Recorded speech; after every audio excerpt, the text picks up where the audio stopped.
alam mo, hindi ko talaga in-imagine na magkakaroon ako ng compliment pa sa kanilang dalawa. Kasi talagang, alam mo yun, ako gusto ko lang matapos to. Kasi alam mo yun, talagang, alam mo yun, bukod sa, well, hindi naman threaten. Pero sabihin natin, pressured lang ng onte, di ba? At saka, alam mo yun, bago lang talaga ako dito. So, alam mo, hindi ko inisip in my wildest dream na makaka-work ko nga sila. Alam mo yun?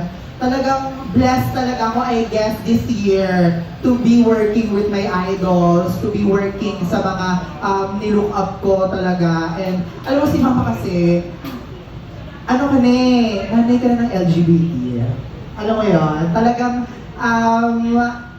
nakuha namin yung humor mo. Alam mo, talagang nakuha namin yung humor mo at kinalakihan talaga namin yung pagiging, alam mo yun, yung pagiging mother mo sa amin. So, from that, talagang, yun pa ng compliment na for me. Talagang sold na ako doon. Hindi na ako naghihintay. Tapos, knowing na kasama pa si Sir Smokes, and ang dami pa mga guests na talaga, Big names, magagaling right? din. Oo. Yeah, big names din. So, ang hirap pakipagsabayan. So, maliliit ka rin talaga at some point. Pero, yun nga, tulad ng sinabi ko, hindi ko na feel yun sa kanila.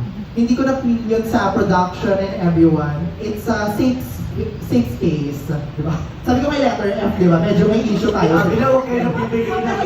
Ang sentence na may letter A eh. Makita mo yung S tsaka P. Next season nga magpapapasta na ako.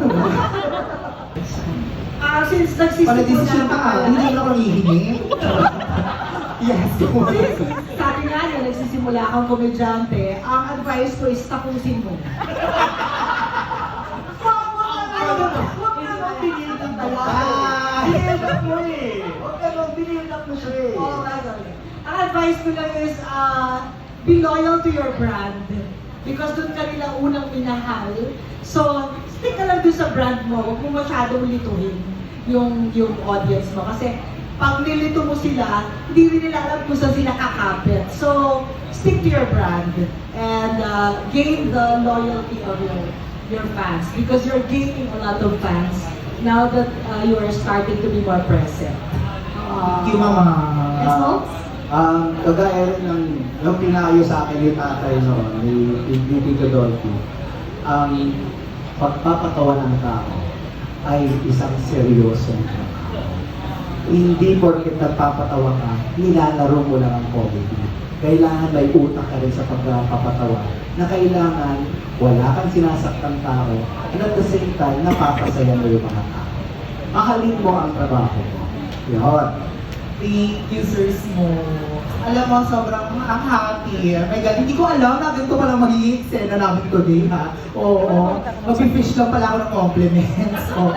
Dahil yan sa silver na boots mo at hindi nakaahit na rin. Oo. Ano na kombinasyon, diba? Dahil binuts mo kami. Binuts mo kami na wala pang ahit yung legs. Binuts ko kayo at binalbon ko kayo.